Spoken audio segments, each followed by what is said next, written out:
यही सुख जोग न लोग सब, कहीं कहाँ यस भागु। सहज सुभाय समाज दुहु, राम चरण अनुराग। जनकपुर और अयोध्या के लोग आनंद में मग्न हैं, अपने सुख को सराह रहे हैं, अपने भाग्य को सराह रहे हैं। तीनों समय जाकर मंदाकिनी जी में जाकर स्नान करते हैं, कंद मूल फल पत्ते इत्यादि का आहार करते हैं और बार बार भगवान श्री राम के चंद्रमुख को देखकर आनंदित होते हैं। हृदय में प्रेम बढ़ रहा है, भक्ति बढ़ रही है।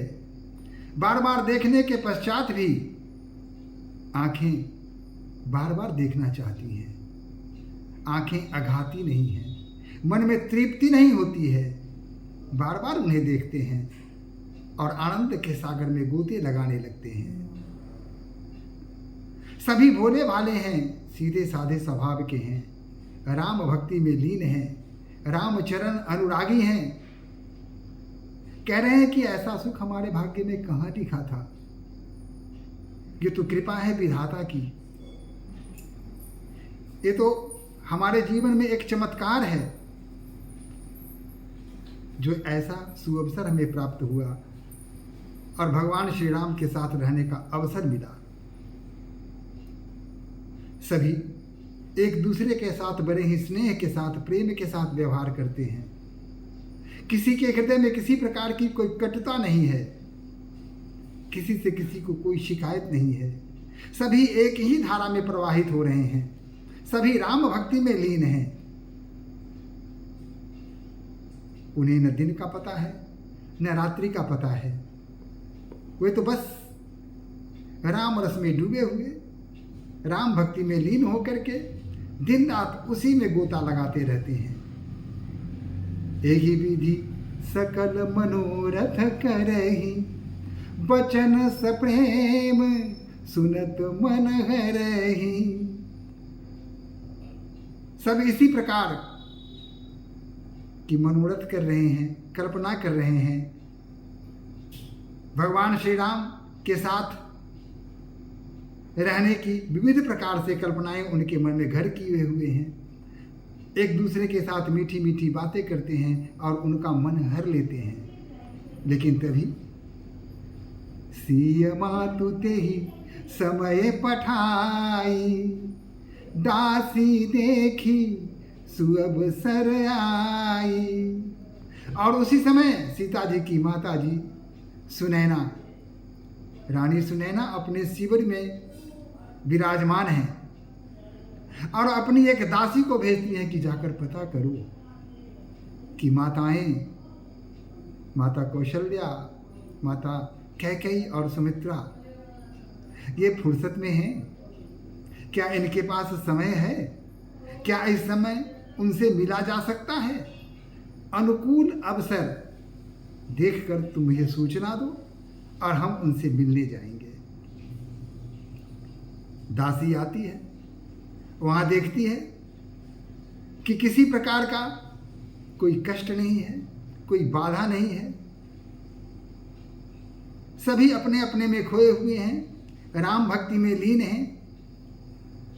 यही अनुकूल है, यही अनुकूल समय है। यह जानकर दासी जाती है लौट के और माता सुनैना को कहती हैं कि हाँ, अवसर तो यही है, इसी समय जाया जा सकता है। और माता सुनैना पूरे रनिवास के साथ वहाँ से चल देती हैं अपनी शिविर से और माताओं के शिविर में प्रवेश करती हैं।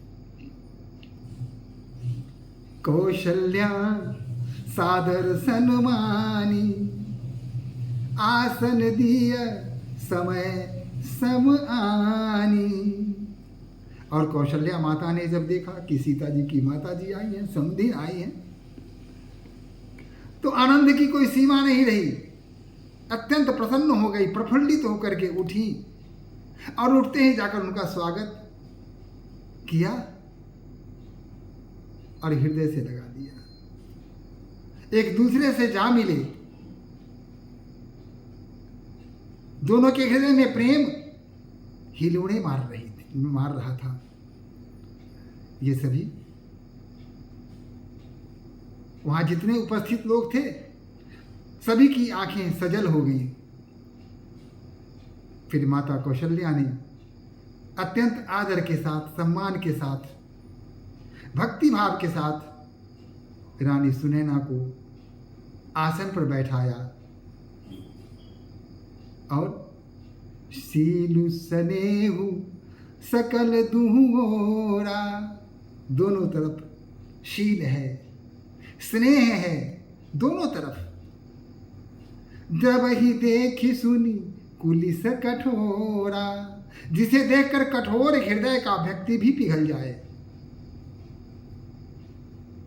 उनके हृदय में भी आनंद, प्रेम उमड़ने लगे। ऐसा मिलन था यह। पुलक शिथिल तनवारी बिलोचन, पूरा शरीर पुलकित हो रहा था। उन दोनों की आंखों से आंसुओं की धारा प्रवाहित हो रही थी। महिनख लिखन लगी सब सोचन, यह देख करके सभी चिंता में पड़ गए, यानी सभी द्रवित हो गए। दोनों समधिनी का मिलना कितना सुखद था, कितना आश्चर्यजनक था, कितना अकस्मात था, कितना दुर्योग या संयोग था, यह कहना बड़ा कठिन है। लेकिन दोनों एक दूसरे के हृदय से लगाई हुई हैं। आंसुओं की धारा प्रवाहित हो रही है। दोनों के हृदय में प्रेम है, मिलन का आवेग है। दोनों एक दूसरे को दुख को समझ रही हैं। सुनैना माता भी दुखी हैं, कौशल्या माता भी दुखी हैं, लेकिन अपने दुख को दोनों व्यक्त करना नहीं चाहते हैं। वे नहीं चाहते कि हमारे दुख से समधिन दुखी हो जाएं। ऐसा कोई भी शब्द निकालना नहीं चाहते हैं ताकि उन्हें किसी प्रकार का क्लेश हो, ठेस पहुंचे।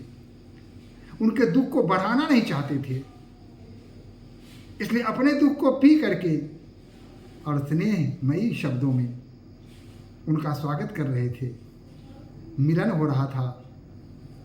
माता सुनैना को बैठाया गया।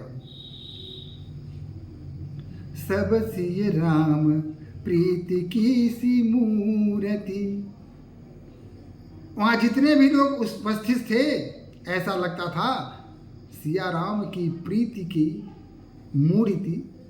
मूर्त के रूप में वहां उपस्थित हूं।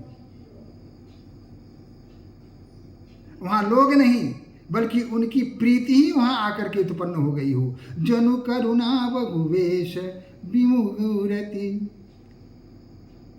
करुणा स्वयं वहां मानो सदेह रूप में आकर उपस्थित हो गया हो।